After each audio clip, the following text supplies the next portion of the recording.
E commerce ബിസിനസ്സിലൂടെ നിങ്ങൾക്കും ഇതുപോലുള്ള റിസൾട്ടുകൾ create ചെയ്യാൻ പറ്റും. ആദ്യം നമുക്ക് വേണ്ടത് ഒരു പ്രോമിസിങ് പ്രോഡക്റ്റാണ്. നമ്മുടെ പ്രോഡക്റ്റ് റിസർച്ച് നല്ലതുപോലെ ചെയ്ത ശേഷം അതിന് എത്രത്തോളം ഡിമാൻഡ് ഉണ്ടെന്ന് മനസ്സിലാക്കുക. അല്ലെങ്കിൽ നിലവിലുള്ള നിങ്ങളുടെ ബിസിനസ്സിനെ എക്സ്പാൻഡ് ചെയ്താലും മതിയാവും. ഷോപ്പിഫൈ സ്റ്റോറാണ് നമുക്ക് തുടങ്ങാൻ ഏറ്റവും എളുപ്പം. വളരെ പെട്ടെന്ന് തന്നെ നമുക്ക് സെറ്റപ്പ് ചെയ്യാം.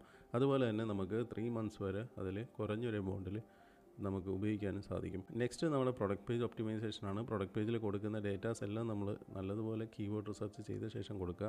ടൈറ്റിലും ഡിസ്ക്രിപ്ഷനും അതുപോലെ തന്നെ മൾട്ടിപ്പിൾ ഇമേജസും പ്രൊഡക്റ്റിൻ്റെ വീഡിയോസും എല്ലാം ഇൻക്ലൂഡ് ചെയ്തിരിക്കണം. പിന്നെ പേയ്മെൻറ്റ് ഗേറ്റ്വേ ഇൻ്റഗ്രേഷനാണ് നോക്കേണ്ടത്. ക്യാഷ് ഓൺ ഡെലിവറി മസ്റ്റായിട്ട് നമ്മൾ കൊടുത്തിരിക്കണം. ഇല്ലെങ്കിൽ നമുക്ക് വരുന്ന ഓർഡേഴ്സിൻ്റെ എണ്ണം കുറയും. കാരണം ഒരു പുതിയ ബ്രാൻഡിൽ നിന്ന് ആരും പ്രീപെയ്ഡായിട്ട് ഓർഡേഴ്സ് ചെയ്ത് വാങ്ങാറില്ല. അതുകൊണ്ട് തന്നെ നമ്മൾ ക്യാഷ് ഓൺ ഡെലിവറി പ്രൊവൈഡ് ചെയ്തിരിക്കണം. ഡെഫിനറ്റ്ലി നമുക്ക് ഒരുപാട് റിട്ടേൺസ് വരും. നമുക്ക് നല്ല കസ്റ്റമേഴ്സിനെ മിസ്സാവാനും സാധ്യതയുണ്ട് ക്യാഷ് ഓൺ ഡെലിവറി കൊടുത്തില്ലെങ്കിൽ. അതുപോലെ പ്രീപെയ്ഡ് ഓർഡേഴ്സ് കൊടുക്കേണ്ടതായിട്ടുണ്ട്. ഒരു ഷിപ്പിംഗ് പാർട്ണറെ യൂസ് ചെയ്യുന്നതിന് പകരം മൾട്ടിപ്പിൾ ഷിപ്പിംഗ് പാർട്ണേഴ്സുമായിട്ട് ടൈ അപ്പ് ചെയ്യുക. അതുപോലെ തന്നെ